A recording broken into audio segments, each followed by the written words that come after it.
Hello guys, कैसे हैं आप सब लोग। एंड ऑफ वर्ल्ड की एपिसोड 9 के साथ हाजिर हो। तो लास्ट एपिसोड के एंड पे हमने देखा था कि इन ज़ाओ का सामना 4 सोल्जर्स के साथ होता है और इन सोल्जर्स के अंदर एक कैप्टन लिन फेंग होते हैं जो कि फ्यूचर में एक बहुत बड़े हीरो बनने वाले हैं, जिनके स्टैचूज भी लगेंगे। किन को वो ऑफर करते हैं कि वो आर्मी को ज्वाइन कर ले और उनका एक साथी बन जाए, लेकिन किन उनकी ऑफर को रिजेक्ट कर देता है और उनसे कहता है नहीं, मुझे आपकी आर्मी को ज्वाइन नहीं करना क्योंकि मैं आर्मी के लिए नहीं बना। कैप्टन अपने सोल्जर्स को लेकर वहाँ से चले जाते हैं। उनके जाने के बाद इस एपिसोड की शुरुआत में किन और ज़ाओ आगे बढ़ते हैं और अपने शिकार को आगे बढ़ाते हैं। वो लोग जैसे ही आगे बढ़ते हैं तो वहाँ पर उन्हें कुत्ता दिखाई देता है जो कि ज़ॉम्बी बन चुका है और वहीं पर वो एक दूसरे ज़ॉम्बी की बॉडी को खा रहा होता है। किन एक दीवार के साथ छुपकर उस कुत्ते की तरफ देखता और कहता है ये एक म्यूटेंट डॉग है, लगता है कि ये मॉन्स्टर हायर लेवल का म्यूटेंट मॉन्स्टर है, तुम इसको मेरे ऊपर छोड़ दो, मैं इसको मारता हूँ, तुम यहीं पर छुप कर देखो। किन बड़े ही आराम से उस दीवार के पीछे से निकलता है और जाम करते हुए जैसे उसके ऊपर अटैक करने लगता है, वो म्यूटेंट डॉग ऊपर की तरफ देख लेता है कि कोई उसके ऊपर अटैक करने वाला है। वो जल्दी से जंप करते हुए साइड पर हट जाता है। किन कहता है ये तो बहुत ही बुरा हुआ, उसने मुझे अटैक करते हुए देख लिया, अब तो मुझे इसके साथ फ्रंट से ही बैटल करना पड़ेगी। और वो भागते हुए फिर से किन के ऊपर अटैक करने के लिए आगे बढ़ता है, लेकिन किन उसके पेट में एक जबरदस्त किक मारते हुए इसे पीछे की तरफ गिरा देता और कहता है मुझे इसे यहीं पर मारना होगा क्योंकि अगर ये म्यूटेंट मॉन्स्टर यहाँ से भाग गया ये फ्यूचर में मेरे पीछे जरूर आएगा, क्योंकि अगर ये किसी से डर कर भाग जाते हैं तो ये फ्यूचर में उसके ऊपर अटैक करने के लिए जरूर आते हैं जब ये स्ट्रॉन्ग हो जाते हैं। ताओशी दूर से चिल्लाकर अपने भाई से कहती है ब्रदर किन, अगर ये डॉग दूर की तरफ भाग रहा है तुम अपने लोहे की रॉड को भाले की तरह भी दूर से फेंक सकते हो।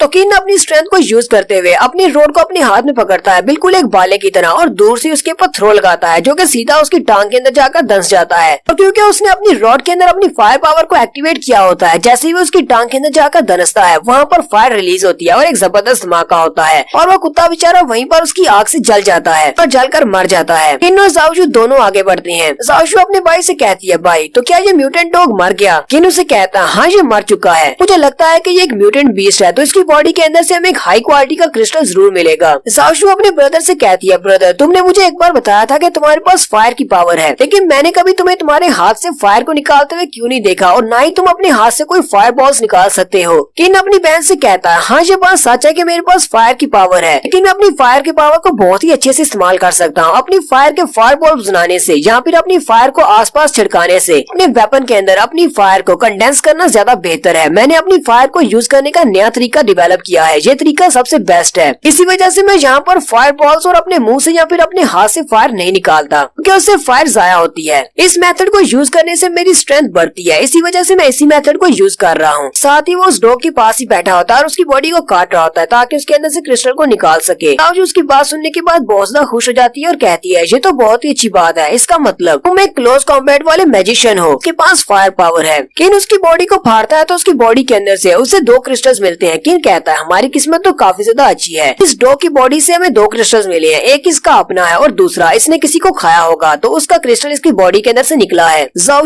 उसके पास ही बैठ जाती है और वो उसकी बॉडी के कटे हुए हिस्से की तरफ देख रही होती है तो उसे वहाँ से कुछ चमकता हुआ दिखाई देता है। वो उसे कहती है इसकी बॉडी के अंदर कुछ और भी है। उसकी बॉडी के अंदर हाथ डालती है तो वहाँ से उसे एक रिंग मिलती है। ज़ाओ उस रिंग को उठाकर कहती है ये तो बस एक पुरानी सी गोल्ड की रिंग है। साथ ही ज़ाओ उसे उठाकर फेंकने लगती है और कहती है अब जबकि हमारे यहाँ पर गोल्ड की वैल्यू ही नहीं रही तो फिर मैं इसका रख के क्या करूंगी, मैं इसको फेंक देती हूँ, हमें तो खाना चाहिए था। केन उसे कहता है रुको इसको फेंकना बात, मुझे लगता है कि ये एक स्पेशल आर्टिफैक्ट है, मुझे डॉग इसे डायमेंशन के अंदर से लेकर आया होगा। यहाँ पर डायमेंशन का लफ्ज यूज किया जा रहा है तो मैं इसको डंजन ही कह देता हूँ क्योंकि हम लोग डंजन ही सुनते आ रहे हैं बाकी की सीरीज में, ये ज्यादा आसान रहेगा। और यहाँ पर रिंग को ट्रेजर कहा जा रहा है तो मैं इसको आर्टिफैक्ट ही कहूंगा। किन अपनी बहन ज़ाओ से कहता है ज़ाओ इस रिंग वाले आर्टिफैक्ट को अपनी उंगली पर पहनो और उसके बाद मुझे बताओ तुम्हें कैसा महसूस होता है। तो ज़ाओ उस रिंग को अपनी उंगली पर पहन लेती है तो वो उंगली चमकना शुरू हो जाती है। फिर ज़ाओ अपने हाथ को सामने की तरफ करते हुए उसे यूज करती है कि उसके अंदर से कौन सी पावर निकलेगी। जैसे ही वो अपने हाथ को सामने की तरफ करती है तो उसके उस आर्टिफैक्ट यानी कि रिंग वाले आर्टिफैक्ट के अंदर से बहुत सारी ब्लू कलर की फायर निकलती है। ज़ाओ भी ये देखकर बहुत सा हैरान होती है और कहती है अब ये भी यहाँ पर हुआ क्या। किन उसे कहता है ये एक डंजन के अंदर से निकला हुआ आर्टिफैक्ट है, इसके अंदर सुपर एबिलिटीज है। इस तरह के बहुत सारे आर्टिफैक्ट्स डंजन के अंदर से मिलते हैं जो कि दूसरी डायमेंशंस के साथ जुड़े हुए हैं। उन सारे के सारे आर्टिफैक्ट्स के अंदर स्पेशल पावर्स होती हैं। हर आर्टिफैक्ट के अंदर एक डिफरेंट तरह की पावर होती है और मुझे लगता है कि तुम्हारी रिंग के अंदर इन्फर्नो की पावर है, तुम्हारे पास ब्लू फायर है, अब तो हम दोनों के पास ही फायर की पावर आ गई है। ज़ाओ अपने भाई से पूछती है ये डायमेंशनल क्रैक या फिर ये डंजन क्या है। मुझे लगता है कि हमारी सीरीज के अंदर राइटर ने सब कुछ ही डाल दिया है, इसके अंदर डीमंस भी आ गए, ज़ोंबीज भी आ गए, म्यूटेंट्स भी आ गए, इसके अलावा एलियंस भी आ गए हैं और अब साथ ही उसने इसमें डंजन्स भी डाल दिए हैं। किन यहाँ पर अपनी बहन को इन सारी डायमेंशनल क्रैक्स मैक्स यहाँ पे डंजन के बारे में बताता है। वो उसे कहता है महामारी का दौर शुरू होने के बाद ही जब यहाँ पर सारी इंसानियत ज़ोंबीज बन गई थी, तो उसी वक्त यहाँ पर स्पेशल डायमेंशनल ट्रैक्स ओपन होना शुरू हुए, जहाँ पर डंजन्स की तरह की केव्स बनती है जो कि एक अलग डायमेंशन के साथ जुड़ी होती हैं। और इन सारी डंजन्स के अंदर बहुत सारे खतरनाक मॉन्स्टर्स होते हैं। तो उन सारे मॉन्स्टर्स को मारने के बाद अगर हम लोग उसके एंड तक पहुँच जाते हैं तो हमें वहाँ पर खजाना भी मिल सकता है, यानी कि वहाँ पर हमें ये स्पेशल आर्टिफैक्ट्स मिलते हैं और इन सारे आर्टिफैक्ट्स के अंदर स्पेशल पावर्स होती हैं। लेकिन वहाँ पर आर्टिफैक्ट तक पहुँचने के लिए हमें बहुत सारे मॉन्स्टर्स का सामना करना पड़ सकता है। किन अपनी बहन से कहता है एक डंजन के अंदर जाने के बाद न सिर्फ हमें वहाँ पर स्पेशल ट्रेजर्स और स्पेशल आर्टिफैक्ट्स मिलते हैं, बल्कि वहाँ पर किसी को स्पेशल ट्रेजर्स की बजाय स्पेशल टेक्निक्स भी मिल सकती है। वो वहाँ पर जाने के बाद अवेकन हो सकते हैं और उन्हें सुपर पावर्स डायरेक्टली मिल जाती हैं। तो फ्यूचर में इस एपोकलिप्स के दौरान जितने भी सुपर ह्यूमंस थे वो सारे के सारे ज़ोंबीज को मारने के बाद उनके क्रिस्टल्स को निगलने से सुपर ह्यूमन नहीं बने, बल्कि इन डंजन्स के अंदर जाने के बाद आर्टिफैक्ट्स को यूज करने पर भी सुपर ह्यूमंस बन सकते हैं। ताउशू अपने भाई से कहती है ब्रदर तुम तो बहुत ज्यादा कूल हो, तुम्हारे पास बहुत ज्यादा नॉलेज है। किन उस म्यूटेंट डॉग की तरफ देखता और कहता है इस म्यूटेंट डॉग के अंदर से हमें एक आर्टिफैक्ट मिला है, मुझे लगता है कि ये किसी न किसी डंजन के अंदर तो गया होगा और वहाँ पर जाने के बाद इसने किसी मॉन्स्टर को मारकर खाया होगा, जिसकी वजह से ये आर्टिफैक्ट इसकी बॉडी के अंदर है। अगर यहाँ पर ये किसी डंजन के अंदर गया है और जिंदा बाहर आया है तो इसका मतलब वो डंजन ज्यादा पावरफुल मॉन्स्टर से भरी हुई नहीं होगी, वहाँ पर काफी लो लेवल के मॉन्स्टर्स होंगे, इससे तो कम ही होंगे। और डंजन की एंट्रेंस ये एक जगह पर नहीं टिकती, मुझे लगता है कि बहुत ही जल्दी वो अपनी जगह को चेंज कर लेगी, हमें जल्दी से ढूंढना होगा। किन अपनी बहन से कहता है अपनी इस रिंग को रीइंफोर्स करो, उसके बाद मैं इसका डुप्लीकेट बनाऊंगा, एक रिंग तुम अपने पास रख लेना, एक मैं अपने पास रख लूंगा। उसे कहती है ठीक है ब्रदर। फिर वो रिंग को रीइंफोर्स करती है और उसके बाद एक रिंग किन अपने पास रख लेता है और एक उसके पास होती है। तो अब दोनों के पास एक स्पेशल आर्टिफैक्ट हो गया है। इसकी डुप्लीकेट करने वाली पावर तो मुझे बहुत ज्यादा पसंद आई। किन उस रिंग की तरफ देख रहा होता और कहता है ये रिंग कुछ खास नहीं है, यानी ये हाई क्वालिटी का ट्रेजर नहीं है, इसी वजह से ये म्यूटेंट डॉग इसको उठाकर बाहर ले आया। अगर एक हाई लेवल का आर्टिफैक्ट होता तो ये इसे कभी भी नहीं ला पाता। तो वहाँ पर गली में अपना सारा काम खत्म करने के बाद दोनों भाई बहन वापस अपने घर में आ जाते हैं और टेबल पर बैठकर अपना खाना खा रहे होते हैं। जाओशू अपने भाई से कहती है ब्रदर आज हमने बहुत ही कुछ हासिल किया है, काफी सारे क्रिस्टल भी हाथ लगे और साथ ही एक स्पेशल आर्टिफैक्ट भी लगा है। किन उसे कहता हाँ तुमने बिल्कुल ठीक कहा, इस वक्त तुम्हारी फिजिकल स्ट्रेंथ नॉर्मल इंसान के मुकाबले में 5 गुना ज्यादा है और इस वक्त मेरी स्ट्रेंथ एक नॉर्मल इंसान के मुकाबले में 8 गुना ज्यादा है। और अगर तुम मुझे अपनी पावर्स के साथ इनहेंसमेंट दो तो मेरी पावर डबल हो जाती है, यानी कि 16 गुना ज्यादा हो जाती है एक नॉर्मल इंसान से। जाओशू अपने भाई से पूछती है ब्रदर एक नॉर्मल इंसान से 16 गुना ज्यादा पावर होना, इसका क्या मतलब है, मुझे ये समझाओ। केन उसे कहता है तुम इसको ऐसे समझ सकती हो, हम लोग सुपर पावर्स वाले ह्यूमन हैं और एक नॉर्मल इंसान जैसे कि हम लोग पहले हुआ करते थे क्रिस्टल्स को निगलने के अलावा। यहाँ पर मैं पहले वाला इंसान होता और अब का इंसान होता, मुझ में और नॉर्मल इंसान में 16 गुना पावर का फर्क है। जाओशू उसकी बात सुनने के बाद कहती है ब्रदर तुम तो वाकई में बहुत ज्यादा स्ट्रॉन्ग हो गए हो। केन उसे कहता है आज सारा दिन हमें वहाँ पर वो डंजन का रास्ता नहीं मिला, अगर हमें डंजन का रास्ता मिल जाता तो हमारी स्ट्रेंथ इससे भी ज्यादा बढ़ जाती। फिर केन उसे कहता है चलो अब जाकर सो जाओ, हम लोग कल सुबह दोबारा से अपनी हंटिंग को स्टार्ट करेंगे और अपने आप को स्ट्रॉन्ग बनाने के मिशन को चालू करेंगे। वो दोनों जाकर अपने बिस्तर पर सो जाते हैं। अगर दोनों ही भाई बहन एक ही बिस्तर पर सोते हैं तो दोनों एक ही बिस्तर पर सोए होते हैं। उसी वक्त केन को आवाज आती है जैसे कि उसने बाहर से कोई सुना है। जाओशू भी उठ जाती है और कहती है ब्रदर क्या हुआ, क्या कोई ज़ॉम्बी है। केन उसे कहता है खामोश रहो, आवाज मत करो, मुझे लगता है कि बाहर कोई है, हमारी गैलरी में कोई है। केन जल्दी से उठता है, अपनी रॉड को भी हाथ में पकड़ता है और जाकर जैसे ही वो अपने दरवाजे को खोलता है तो दरवाजे के बाहर एक बड़ा सा सेंटीपीड मॉन्स्टर होता है। तो सेंटीपीड मॉन्स्टर किन के ऊपर अटैक कर देता है। किन जल्दी से अपनी रॉड को सामने करते हुए उसे रोक रहा होता है। तो ये वाला सेंटीपीड मॉन्स्टर एक बग मॉन्स्टर है, यहाँ पे सेंटीपीड है, टांगे इसकी काफी ज्यादा है, ये एक एलियन स्पीशीज से है। किन अपनी बहन से कहता है जाओशू ध्यान रखो यहाँ पर मॉन्स्टर्स आ चुके हैं और साथ ही किन उस बग मॉन्स्टर को पीछे की तरफ धक्का देते हुए बाहर निकाल देता है। जाओशू भागती हुई अंदर आती है और कहती है ब्रदर अभी मुझे तुम्हारी पावर्स को इनहेंस करना है। लेकिन जैसे ही वो बाहर आती है तब तक तो किन ने अपनी रॉड को उसके सर में दंसा दिया होता है, उसने उस बग मॉन्स्टर को मार दिया होता है। किन अपनी बहन से कहता है तुम्हारी रीइंफोर्समेंट की पावर के बिना इस तरह के छोटे मॉन्स्टर्स को मारना भी काफी ज्यादा मुश्किल है। और फिर साथ ही जाओशू अपनी पावर्स को यूज करते हुए उसे इनहेंसमेंट दे देती है। जाओशू अपने ब्रदर से कहती है आहे ये किस किस्म का कीड़ा है, ये तो बहुत ही गंदा दिख रहा है। उसकी तरफ देखता और कहता है ये कोई बग नहीं, ये तो एक मेटल सेंटीपीड है जो कि एलियन स्पीशीज से है। ऐसा तो नहीं कि इन सभी ने आर्मी वालों को हरा दिया है, आर्मी वाले इनको रोकने की कोशिश कर रहे थे और ये यहाँ तक पहुँच आए हैं। किन कहता है ये मेटल सेंटीपीड इतना ज्यादा स्ट्रॉन्ग तो नहीं हो सकता, लेकिन ये यहाँ तक पहुँचा कैसे। जाओशू अपने भाई से कहती है ब्रदर तुम इस सेंटीपीड मॉन्स्टर को देखकर इतनी ज्यादा घबराए हुए क्यों हो, इसके साथ कोई मसला है या तुम इसे पहले से जानते हो। उसी वक्त उनके ऊपर एक लेजर अटैक होता है। जल्दी से अपनी बहन को सर से पकड़ता और कहता है जल्दी से नीचे झुको, हमारे ऊपर अटैक हुआ है। तो दोनों इस अटैक से बचते हुए सामने की तरफ देखते हैं तो उनके सामने एक फायरफ्लाई मॉन्स्टर होता है। ये वही एलियन स्पीशीज का फायरफ्लाई है जो कि अपने पिछवाड़े से लेजर बीम छोड़ सकता है। केन उसकी तरफ देखता है और कहता है ये तो बहुत ही बुरा हुआ, एलियन स्पीशीज यहाँ तक आ गई है। अब से हमारी ये फाइट काफी ज्यादा मुश्किल होने वाली है, हमें इससे बचना होगा क्योंकि ये काफी ज्यादा तेज होते हैं। ऊपर से ये हमारे ऊपर लेजर से अटैक कर सकते हैं। आज यहीं पर हम लोग अपनी एपिसोड 9 का एंड करेंगे। एपिसोड की एक्सप्लेनेशन अच्छी लगी हो तो कमेंट करके जरूर बताइएगा। चैनल को सब्सक्राइब कर दें, वीडियो को लाइक और शेयर कर दें। शुक्रिया।